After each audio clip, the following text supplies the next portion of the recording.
We are today with Rohan Shah. I'm pronouncing it correctly. Shah or Saha? Shah is correct. Perfect. So Rohan from Imizi Rum. We are in Rwanda today, and he's producing sugarcane juice rum. So he will tell us more about how the process is, maybe about his history. So Rohan, can you maybe tell us where you're from? I know you're not from Rwanda. You're from another country. Can you maybe tell us how you managed to get to Rwanda? Sure, absolutely. It's so good to meet you, Renato. Such a pleasure. Thank you for having me on. So, yes, I am not from Rwanda. I am from Singapore. I moved to Rwanda 2.5 years ago. I used to come here for work. Before that, I think my first trip to Rwanda was in 2019, so 5 years ago maybe. But yeah, I started Imizi Rum with the basic vision that we can make beautiful spirits from any part of the world, right? About 50 or 60 years ago, it used to be thought that it was cognac from France, it was Scotch from Scotland, and that was it. And more and more, we've seen people become more curious, more diverse in their palates, more, and realize that there are distilling traditions everywhere in the world, right? And especially wherever there are farmers, there are people fermenting and distilling. And now we've got such a vibrant tradition and respect for mezcal and tequila and sotol and agave spirits in Mexico. We're seeing people become really passionate about whiskey from Taiwan and India. And after spending all of this time in my previous career, before I became a business owner, working with smallholder farmers in sub-Saharan Africa, the question to me was, well, why not here? Why not in this part of the world? And so I moved here I moved here with 2 suitcases and one still, one copper alembic still. And I said, let me spend some time here buying ingredients, fermenting and distilling. Let me see if there's something special to be made. And now we have a company. So you already owned the still. So I imagine it's something that it's a passion you had also before. I was reading that you were also working in cocktail bars. Does it come from there, your passion? Yeah, definitely. I have been bartending for years now. I've been bartending I started bartending like just in my college, right? Because in college, everyone has no access to money, right? So you buy terrible bottom shelf liquor. But that's not how I wanted to drink. I wanted drinking to feel like a beautiful experience, even in those spaces. So I learned how to bartend. And what became so apparent to me so quickly is that spirits and alcohol are themselves a medium for creativity. They're a medium for storytelling. Every alcoholic ingredient has its own history, right? Its own journey. And it's really beautiful to be able to share that with somebody who's drinking something you've made. During COVID, I was back in Singapore, and that's when I started working at a cocktail bar called Native. Native is this incredible cocktail bar in Singapore. I think at one point it was ranked 14th best bar in the world, and it continues to be on those sort of world rankings and things like that. Actually, the owners are very good friends of the folks at Alquimico in Cartagena. Yeah. By the way, I was just about to ask you. I saw some Instagram post about Jean, the owner, and his bartenders going there, and they sometimes do some kind of reunions. They are invited. They come over here. They go there, and it's really interesting, exciting what they do. Yeah, it is. It is a very interesting cross-fertilization, right? The bar community. I only worked there for a year and a half, right? And that too part-time. But the bar community is this incredible thing where everyone has similar struggles, but everyone is passionate about the same thing. So, you see these beautiful connections being formed, like the folks from Alchemico will come to Singapore and do shifts in Singapore, vice versa. But at Native, the entire idea was, let's only focus on Southeast Asia, Southeast Asian spirit, Southeast Asian ingredients, Southeast Asian music, everything, right? And in 2016, that was when it opened. That was impossible, right? Like there were just like 5 Southeast Asian spirits. Mm-hmm. And but by the time I was working there, the entire back bar was full of these interesting, exciting producers. So that really made it more and more clear to me that, look, if you can tell the story right, you can convince people that there are beautiful experiences to be had in close to home, right? And and for me, especially as somebody from Southeast Asia, a place that was colonized by the British and the Dutch and the French and stuff, right? There is, I think, very often still like this mindset in our head that the West is best, and Mm-hmm. there's Yeah. this, and so for us to be able to break out of that, we have to have like beautiful products that people can feel proud of and enjoy and feel elegant and sophisticated. And I see the same thing in sub-Saharan Africa, or like in East Africa, or especially in Rwanda, right? I still see, I think there is, people are ready and excited for beautiful products from here, and want to have like a post-colonial way of consumption. Mm-hmm. And all of that is why I built this company. Okay, and so how did you start basically? So you came over with a pot still, and you started buying sugarcane. You said you were making your experiments. So how did you start from zero until where you are now? Yeah, exactly. So exactly, like the in the months leading up to me moving, I had started to learn how to distill. Right, I had started to, do do distilling education and read extensively, order every book about the subject. And then when I got here, um, about, I think, maybe my second or third weekend here, I went to the local market and I tried to find somebody who crushed sugarcane. Is, it's surprising that there aren't that many sugarcane crushers here. Very often, folks here chew sugarcane instead of crushing it and making juice out of it.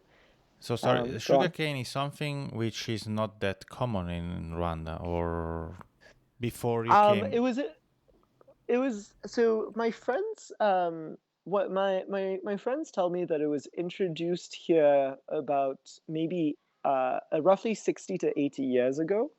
I think it was brought over from Mauritius and Kenya, and then it came to Rwanda, Mm-hmm. and it was, it was enterprising agronomists or enterprising Rwandan agronomists So who said, it's quite late. I mean, compared to yeah, other. exactly, right? Like, I mean, compared to the Caribbean, for sure, right? Like, where it has been around for 400 years, Exactly. right?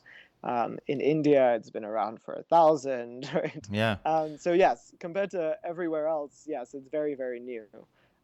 But there are, especially in the valleys, where Rwanda is a very hilly country, and so there are these deep valleys, and the valleys get a lot of water, so it's a good crop for those spaces.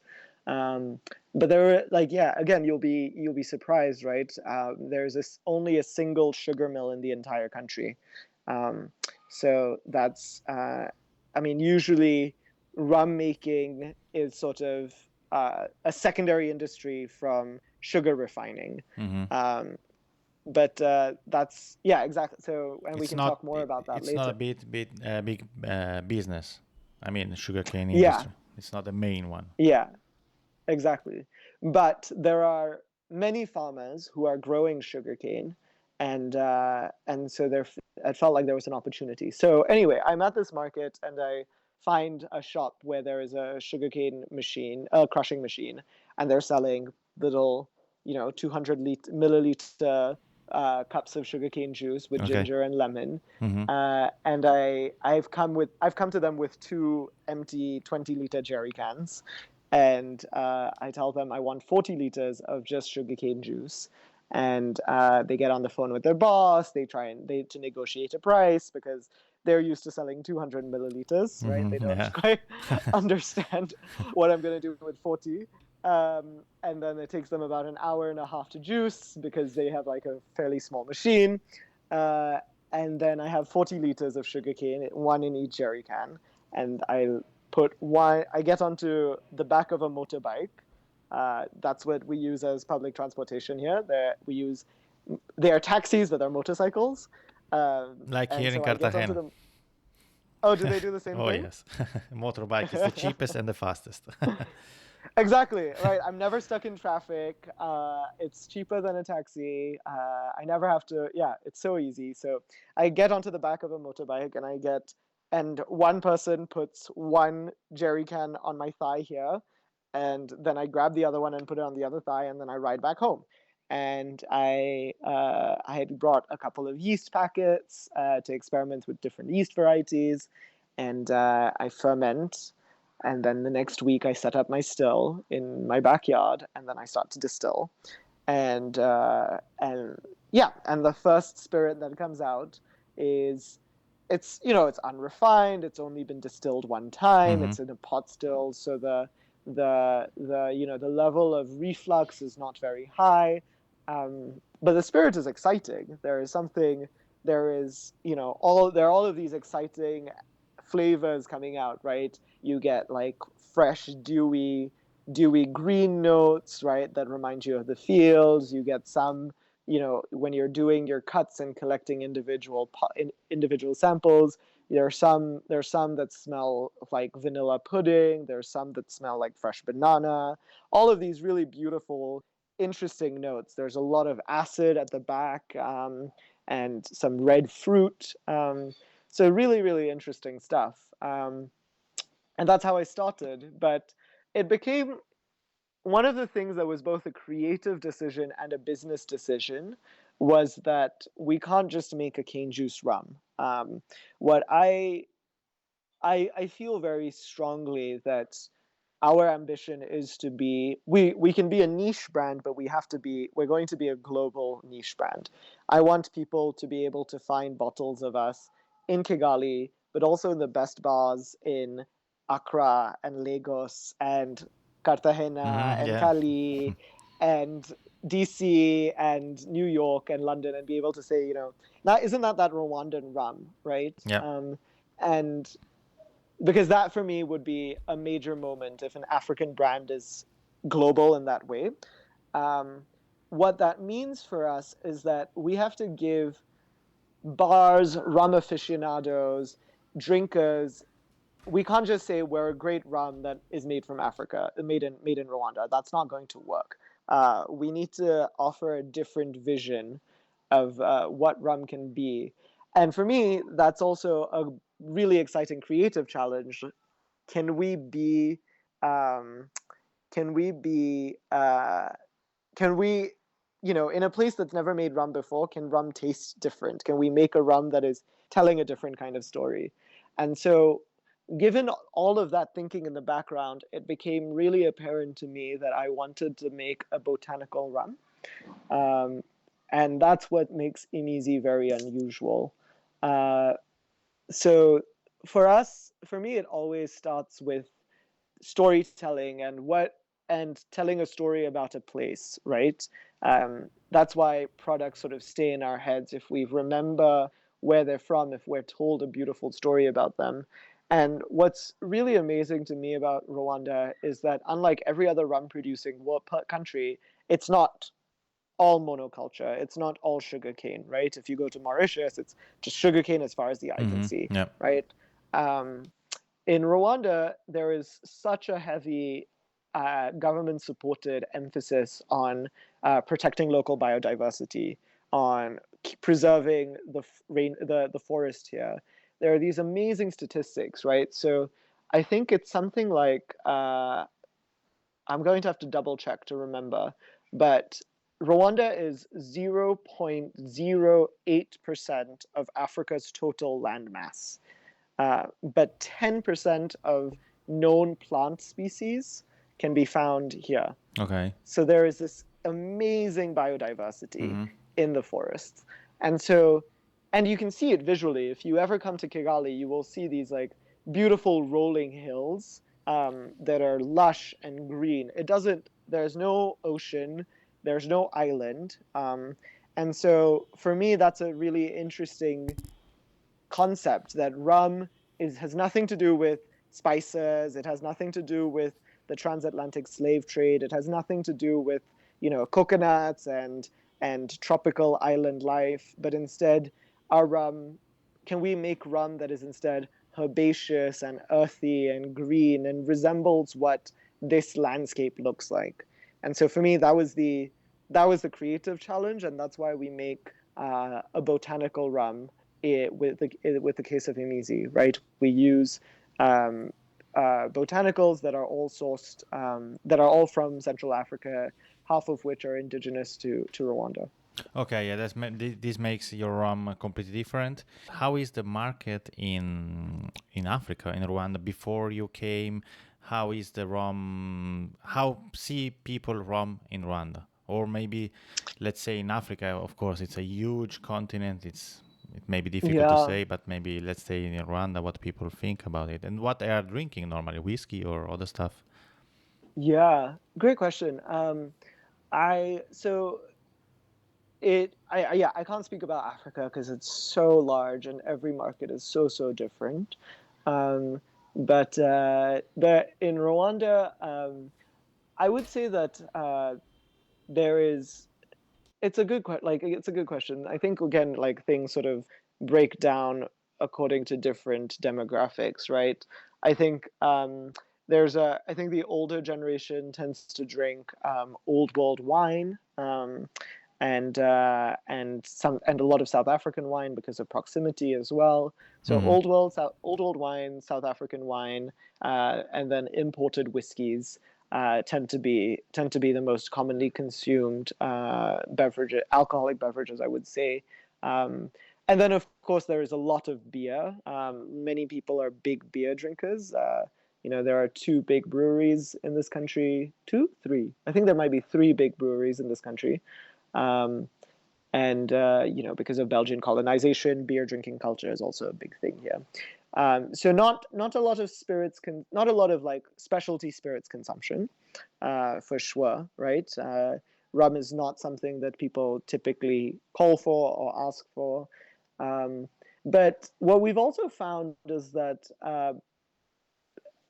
what we have found in our experience is that people are interested and excited enough in a homegrown brand that is, and they are excited enough that they're willing to give it a try. Yep. They might not typically be rum drinkers, but they're willing to try our spirit. And then once they do try our spirit, usually like it's a conversion Mm-hmm. and they become easy drinkers. Yeah. So yeah, Yeah, you're also playing, of course, with local products, and which is really important. Also, to like kind of, if I can say, it's kind of a patriotism about what is local, what is grown there, and not always importing stuff or using stuff and recreating something which is already existing in the same country. Um, so you are doing botanical rum. Do you also plan to age your rums one day, or I think I know sometimes. I mean, when somebody starts a business, especially in the rum industry, the first thing you have to do is selling, and selling, of course, unaged rums is the first thing to do. Are you also thinking to age maybe rums one day? I know it's another investment, barrels takes more time. Is something that you may yeah. consider or not? No, we're excited to. We're very excited to barrel age our rum. Where, I think for me it's going to be even more intriguing and exciting to have. We don't yet know, right? Because the spirit's not ready, but we don't yet know how the combination of oak, thyme, and our botanicals is going to intersect. So that's really really exciting for us. And but we our early tests are really promising. We think that we're probably going to release a barrel-aged expression in 2025. And I think that's going to be, I'm really enthusiastic about sort of the early samples and the early tests. I think it's going to be a really interesting, like convincing product. So we do plan on aging our rum. And so you are still working with your small still, a small 30 liter compared to the Yeah. biggest ones. So it's another question I Yes. have. I guess you will need to, if things are going well, you will need to invest Yeah. money. And what Yeah. do you think if you are going to buy a new steel? What's your plan? What are you going to buy? Yeah. No, it's kind of, sometimes I get a bit shy and embarrassed about it, that we are like, that we say that one day we're going to be a global brand, but then when you ask us about our production volumes and the size of our still, we're still using the 30 liter. But we are currently in the process of sort of, finding a larger space and investing in expanding production. It's going to take us, as you know, you don't build a distillery overnight, right? So it's going to take us some time. So for a little while more, we will probably be on our small still, but we're excited to be expanding production soon. And with that, making more rum, with that, having more rum to be able to put in barrels, and with that also hopefully starting to ship out small amounts for export, and hopefully getting a sample to you Of in course, I Colombia. would be happy. How are things going now? So you said, of course, I imagine that your first market is Rwanda. Um, where are you exporting? If you're already exporting, and how are things going? We're not exporting yet. Okay. It's the logistical costs around fulfillment overseas mean that we should be producing significantly more. We should be producing at like a more sustainable commercial size before we start looking for export markets. So right now we are only selling in Rwanda, and it's going really well. We are at a very selective list of high prestige, fantastic hotels and restaurants that Yeah. are, sort of like, and but then we also do a lot of sales direct to consumer, because we've got like an intimate tasting room that people can attend and learn more about rum, learn more about our spirit and our story, and that also has been a great driver for sales so far. So so right now things are going really well. I would say in general we estimate, I'll just say that I think we are struggling to make enough rum to Okay. Hence the question: to, when are you going to buy the new still? yeah, exactly. Yeah, I'm hoping that we'll be able to expand. We'll be able to move into a fully commissioned, larger craft distillery by 2025. Okay, yeah. So of course, you need to balance your selling, your sales, and your investment, which is not always easy when it comes to a startup. How many people are working with you? Because I imagine you can't do that everything alone. Did you hire some people? Do you have some salesmen who are traveling across the country? Yeah, right now we've got a team of, aside from me, we've got a team of 3. We've gone from having 1 assistant distiller to now 2 distillers. And then we've got 1 other person on our team who's sort of responsible for managing our retail side, and then not just yet, depending on when this episode of the podcast comes out, maybe we will already have announced this, maybe we will not have, but we have a co-founder joining us in a few months who I Okay. am very, very excited about and very excited to introduce. She's really incredible, and we've known each other for a while now, and I'm really excited for us to work together more. Okay, yeah. So more people, more sales at the end of the day. Yeah, yeah, more people, more rum, more sales. Exactly, yes. And I Yeah. have a question also about, because I know normally in Africa the rum scene is growing, is getting more and more important, and the majority of rums produced in Africa are cane juice based. Mm, Can you maybe tell me if there is a reason, if it's maybe easier, or why not mm. molasses? Are you also considering maybe one day to work with molasses or the honeys of Yeah. the? Yeah, great question. So I don't actually know what the statistics are on how much rum is how much how many brands are cane based and how many are molasses based. So I'm just thinking. So there's Sangar in Liberia, and I think they make a cane juice rum. Mm-hmm. Moba in South Africa, they're fantastic. I think they do cane juice and maybe also molasses or just cane juice. I've had their cane juice rums, and that's Yeah, me too. I had amazing. some cane juice rums. I'm not sure if they do also molasses. That's why I'm a bit. Mm. But Bahari is molasses, right? Bahar is molasses, yes. No, that's an interesting point. So I think it's actually I think maybe I'm only guessing here. I can talk about why we do it. Mm-hmm. Yeah, yeah. We do it. We do it because we want to work directly with smallholder farmers, Mm-hmm. and smallholder farmers are growing cane. Yeah. So let's just use that product, right? Mm-hmm. And I think, and then some of the things that you're describing are considerations. Rwanda is a very small country. Um, where the cane we purchase comes is about 2 hours away from our distillery, which is not a lot of time at all. So Yeah. we can harvest, crush, and start fermentation in a day, right? Whereas in a larger country, if you don't have like a cane plantation right next to you, right, then that would definitely become a consideration. Um, yeah, that's why we want to work with farmers, and I think for us, there's also a little bit of a market opportunity, right?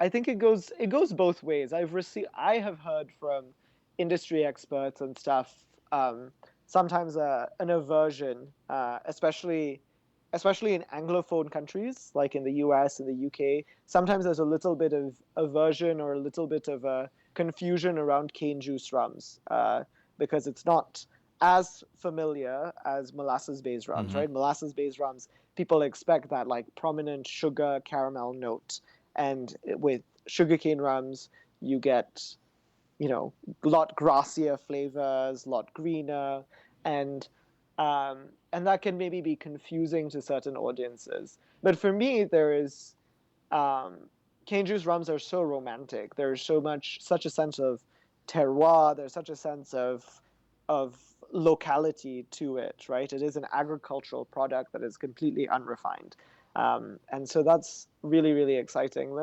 Only about 2% of the world's rum is made uh, out of cane juice, and so that feels like a special way that we can differentiate ourselves and tell the story that we want to tell. Yeah, it's really interesting what you're saying about talking about terroir. It's something which is also getting more and more important, talking about terroir, because the sugarcane grows in a place, and sometimes with molasses you lose a bit this kind of notion of terroir, because terroir, the molasses come from other places, and in this case, the sugarcane juice is sorry, the sugarcane plant is made in the same place, and it carries also all the flavors of the place, if I can say so, which is also a nice and interesting selling argument, carrying something which is really 100% from Rwanda. So, what do you see? How do you see yourself and your company in the next, say, 5 years? Yeah, sure. So in the next 5 years, we want to be like I can tell like we want to be Rwanda's brand. We want to be Kigali's brand. We want to Okay. be the brand where if you are coming to this part of the world for a conference, or let's say you're visiting your cousins in Rwanda, and we want to basically be the brand that everybody from the city is like, you have to go there. You have to go and try us, right? We want to be something that makes people here proud. And then we also want to, by that point, 5 years from now, we want to have significantly increased production. Now we're starting, many rum producing countries have much of a head start from us, right? 100, 200, 300 years of a rum supply chain existing. And we are starting from scratch. So our volumes will be modest in comparison to many places, but in 5 years we want to be doing about 10,000 to 11,000, 10,000 to 13,000 cases a year, All right. which is still a small brand, right? It's still niche, but significantly larger than what we are right now. And yeah. And how difficult is it doing business in Rwanda to get all the concessions? I think of course you need to get some permissions from the state. How was the process? Was it complicated or quite straightforward? Yeah, so Rwanda is ranked, I think, second in the world second in all of the African continent for doing business. I think number one might be Mauritius, maybe, but Rwanda is second behind that, right? So it is. In the last 30 years, the government has made so much progress and worked so hard to make it a business-friendly place. Is a remarkable place in how much the government and the people have invested in making it business friendly, and are continuing to do so. Right. Yeah. I personally experienced a lot of nervousness and anxiety around getting all of the requisite permissions. I think I just don't like government. Scares me in general. Yeah. But so far the process has been smooth, welcoming, and yeah. Okay, so also for alcohol production, no problems. Because I'm asking because I live in Colombia, and in Colombia it's so complicated. There is the monopoly of the state kind. So that's why I'm asking if it's easy if someone wants to open a distillery in Rwanda, is it easy with the alcohol permissions?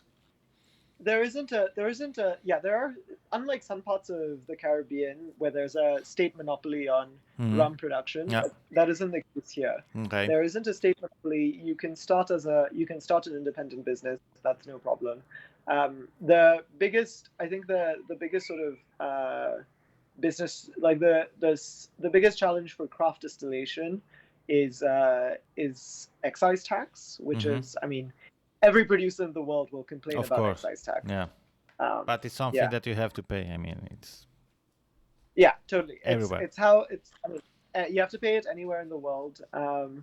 I of course, as a business owner, wish it was structured in a different way, but you have to pay it. So.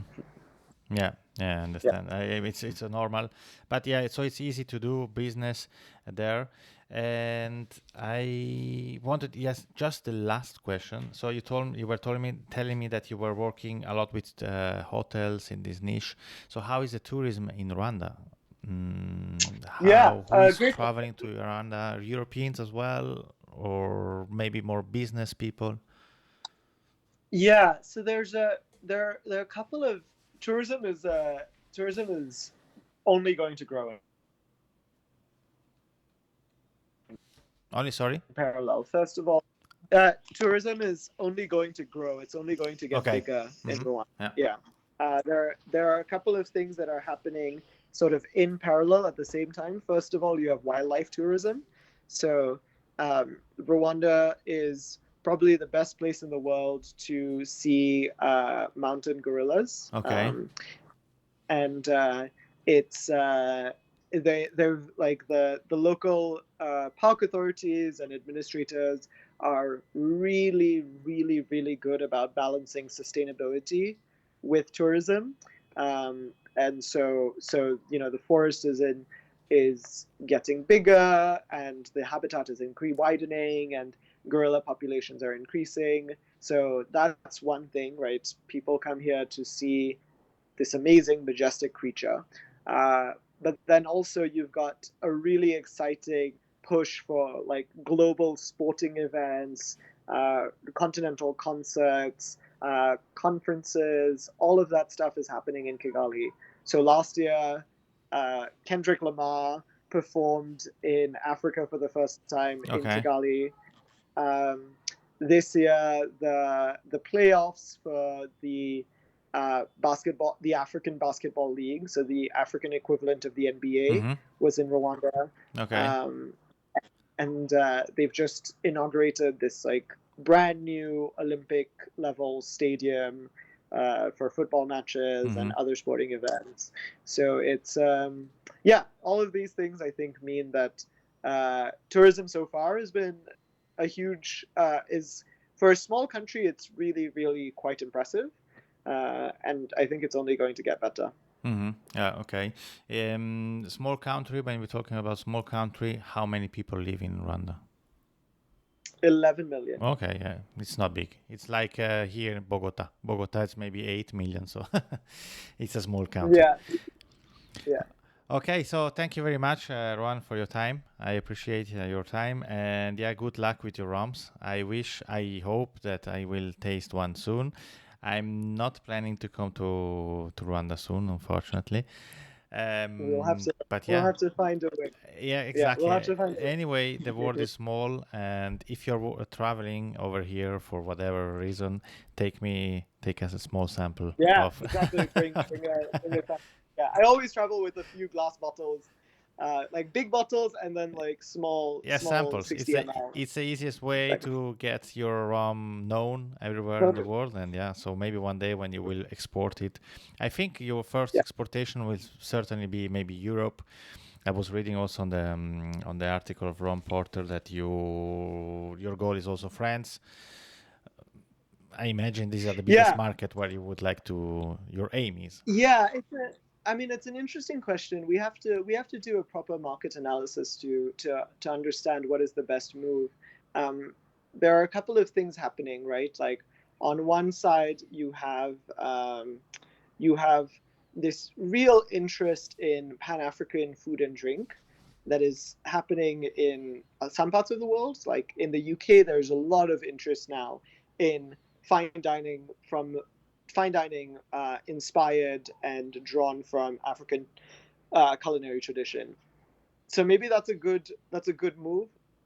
But on the other hand, you know, some of the flavors and some of the things that the flavor profile of a cane juice rum, it's familiar to a French audience, right? Mm-hmm. They Yep. they've drank, they have had Martinique rum and they've had Reunion Island rum before, and then also our that herbaceousness is something that they're used to if you because of the tradition of drinking pastis, because of the tradition of drinking like alpine liqueurs like Suze and Mm-hmm. gentian-based Yeah. products, absinthe. So maybe that would be a good fit for us. I think we have to. I think it will be a good problem for us to have when we Yeah. arrive at the point of now we make enough rum. Where do we sell it? Exactly. That's the idea to get there to have this problem soon. Yeah. Okay. Thank you very much, everyone, again for your time, and see you soon. I hope. Bye bye. Yeah. Thank you so much. Bye, Thank Renato. you.